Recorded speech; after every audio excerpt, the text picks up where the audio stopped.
Hello friends, welcome back to my YouTube channel let's study business. पिछली video में हम लोगों ने जाना था सोल प्रोप्राइटरशिप। ठीक है, सोल प्रोप्राइटरशिप कैसा होता है और उसके फीचर्स। आप लोगों ने अगर उस वीडियो को नहीं देखा तो पहले प्लीज़ उस वीडियो को देखिए, उसके बाद इस वीडियो को देखें ताकि आप लोग को बेटर से समझ आएगा। ठीक है, तो चलो हम लोग आज स्टार्ट करते हैं। आज हम लोग क्या जानेंगे, मेरिट्स ऑफ सोल प्रोप्राइटरशिप। मतलब फ़ायदा क्या होता है, मेरिट्स मतलब क्या होगा। देखो, इसमें हम लोगों को सिर्फ फ़ायदा बताना है कि फ़ायदा कैसे होगा, सॉरी फ़ायदा क्या है इसमें। ठीक है, तो पहला क्या फ़ायदा है, क्विक डिसीजन मेकिंग। क्या है, quick decision making. Sole proprietorship जो होता है उसमें क्विक डिसीजन मेकिंग होता है। मतलब जो एक दुकान, सोल प्रोप्राइटरशिप मतलब क्या हो, जो एक इंसान का जो दुकान होता है, जैसे कि कोई भी दुकान, किराना स्टोर हो गया, बार्बर शॉप हो गया, कुछ भी वगैरह, जो भी जो एक एक जिसमें एक ही इंसान रहते हैं, वो होता है सोल प्रोप्राइटरशिप। तो उसमें इनका क्या बेनिफिट्स है, पहला ये कि डिसीजन मेकिंग। मतलब एक सोल प्रोप्राइटरशिप में क्या होगा, डिसीजन मेकिंग इजी होता है, क्विक। मतलब लोग जल्दी से जल्दी डिसीजन ले सकते हैं।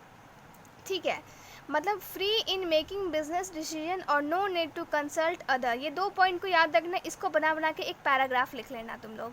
क्या कि इसमें फ्रीली आप लोग डिसीजन को ले सकते हो अपने बिज़नेस के बारे में, कि बिज़नेस को किस तरह से रन करना है, नहीं करना है, क्या किसके ऊपर बिज़नेस बनाना है, नहीं करना है। कोई भी डिसीजन जो है वो लोग खुद अकेले ले सकते हो और आप लोगों को किसी को कंसल्ट करने की ज़रूरत नहीं होगा। ना तो एडवाइस लेने की ज़रूरत है, ना आपको कंसल्ट करना होगा कि कैसे करे, क्या करे, करे या ना करे, ना फिर परमिशन लेने की ज़रूरत है। इसमें किसी चीज़ की ज़रूरत नहीं है, क्योंकि ये सोल प्रोप्राइटरशिप है, वो इकलौता मालिक है उस दुकान का। तो उस जो करना है वो तो खुद करेगा, तो वो क्यों किसी और के पास जाएगा। तो इससे क्या होता है, जो जो टाइम जाता है कि इससे कंसल्ट करे, वो क्या एडवाइस कर रहा है, वो क्या नहीं एडवाइस कर रहा है, इस चीज़ को सोचने के लिए जो टाइम वगैरह, जो फालतू टाइम्स जो जाते हैं वो नहीं होगा। ठीक है, इसलिए इसमें क्विक डिसीजन हम लोग ले सकते हैं। सेकंड मेरिट्स क्या होगा, कॉन्फिडेंशियलिटी ऑफ इंफॉर्मेशन। कॉन्फिडेंशियलिटी मतलब क्या होता है, सीक्रेसी।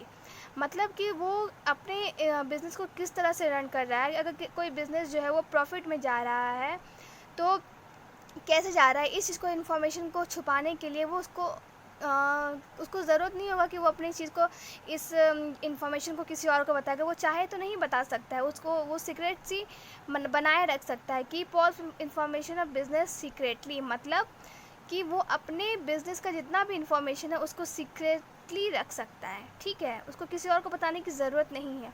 और जैसे कि वो छोटा बिज़नेस होता है तो उन लोगों का जो पब्लिश, जो फर्म अकाउंट जो बनता है, उन लोगों को पब्लिश करने की भी ज़रूरत नहीं है। क्यों, क्योंकि ये एक छोटा सा दुकान है, वो क्यों किसी और को बताएगा।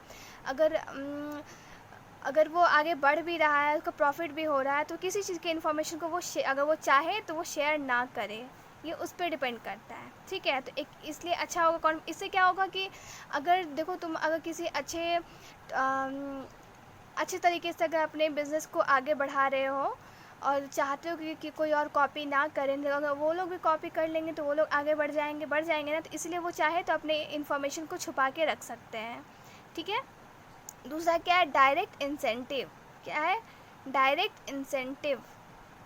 तो डायरेक्ट इंसेंटिव में क्या होता है, क्या कि he is recipients of all profit. मतलब जितना भी प्रॉफिट आएगा वही उस चीज़ को रिसीव करेगा। मतलब उसको किसी और को देने की भी ज़रूरत नहीं है, क्योंकि वो तो इकलौता है उस दुकान में, एक ही मालिक है, एक ही मालिक है वो। उसको किसी चीज़ को शेयर भी करने का ज़रूरत नहीं है, क्योंकि उसका कोई पार्टनर नहीं है, कुछ नहीं है, ना किसी का, ना कोई किसी को काम करने के लिए रखा है, किसी चीज़ को रखा ही नहीं है, तो उसको किसी चीज़ को शेयर करने का ज़रूरत ही नहीं पड़ेगा। मतलब डायरेक्टली सारा इंसेंटिव कौन लेगा, वो जो ओनर है वो लेगा नहीं तो। और देखो, अगर बड़ा बड़ा बिजनेस रखते हैं जिसमें पार्टनर्स रहते हैं, तो जो भी बिज़नेस होगा, जो भी प्रॉफिट होगा उसको शेयर करना पड़ेगा। तो इससे तो प्रॉफिट थोड़ा सा तो कम हो ही जाएगा, और अगर नहीं होगा तो सारा का सारा प्रॉफिट ये लेगा। एक फ़ायदा ये हुआ, ये भी हुआ।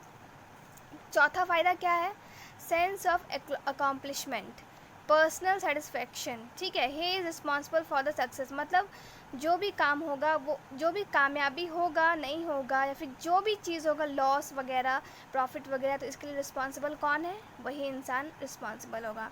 तो मतलब वो बिज़नेस को अपने तरीके से रन कर सकता है कि उसका बिज़नेस जो है वो कामयाब हो, अच्छे से आगे बढ़े, ज़्यादा से ज़्यादा प्रॉफिट ले, तो इस चीज़ के लिए वो रिस्पॉन्सिबल होगा। वो इतना मेहनत करेगा अपने लिए कि वो जो एक ही इंसान रहेगा तो अपने हिसाब से देखेगा कि मेरा जो काम है वो अच्छे से नहीं हो रहा है, तो खूब ज़्यादा से ज़्यादा मेहनत करेगा। उसको किसी और के सामने मतलब ज़्यादा रिक्वेस्ट करने की ज़रूरत नहीं है कि अच्छा से काम करो, अच्छे से काम करो, ऐसे बोलने की कोई ज़रूरत नहीं, क्योंकि वो जान रहा है कि उसके बिज़नेस का क्या स्थिति है, नहीं स्थिति है, ठीक है ना।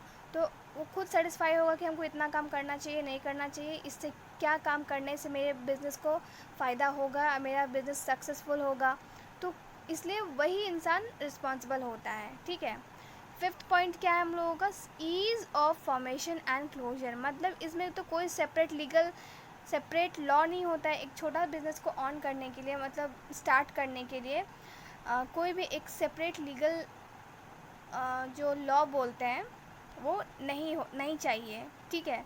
तो इसके लिए आपको क्या होगा, इसलिए इजीली आप स्टार्ट कर सकते हैं और क्लोज़ कर सकते हैं। जैसे कि बड़े बड़े बिज़नेस जो होते हैं उन लोगों को अगर बिज़नेस स्टार्ट करना रहता है उन लोगों के पास पहले लॉ से उन लोगों को परमिशन मांगना पड़ता है, रजिस्ट्रेशन करना पड़ता है, बहुत सारा लंबा प्रोसीजर है इस चीज़ का, तब जाके एक बड़ा सा बिज़नेस शुरू होता है। लेकिन यहीं पर अगर आप सोल प्रोप्राइटरशिप अगर चलाते हो तो आपको किसी लॉ की ज़रूरत नहीं है। बस वो लोग आप लोग अपने आपका जब मूड हो, जब आपके पास उतने कैपिटल्स हो, तब आप जब तब स्टार्ट कर सकते हैं अपने बिज़नेस को। और अगर लगे कि मेरा बिज़नेस आगे नहीं बढ़ रहा है तो आपको तब कभी भी उस बिज़नेस को बंद कर सकते हैं, ठीक है। तो ये बड़ा फ़ायदा होता है सोल प्रोप्राइटरशिप में।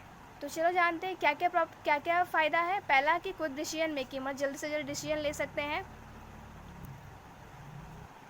जल्द से जल्द डिसीजन ले सकते हैं। दूसरा क्या है, कॉन्फिडेंशियलिटी ऑफ इन्फॉर्मेशन, मतलब सीक्रेसी बना सकते हैं हम लोग, चाहे तो किसी और को इन्फॉर्मेशन नहीं दे सकते हैं।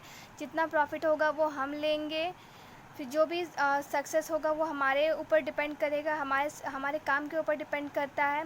फिर इजीली हम लोग उसको स्टार्ट कर सकते हैं और इजीली बंद भी कर सकते हैं। मतलब 5 इसका मेन मेरिट्स होता है, क्विक डिसीजन, सीक्रेसी बनाए रखना, सारे इंसेंटिव को खुद बियर करना, और सारे अकॉम्प्लिशमेंट को, मतलब जो भी काम होगा, जितने भी सक्सेसफुल होगा वो अपने काम पे डिपेंड करेगा।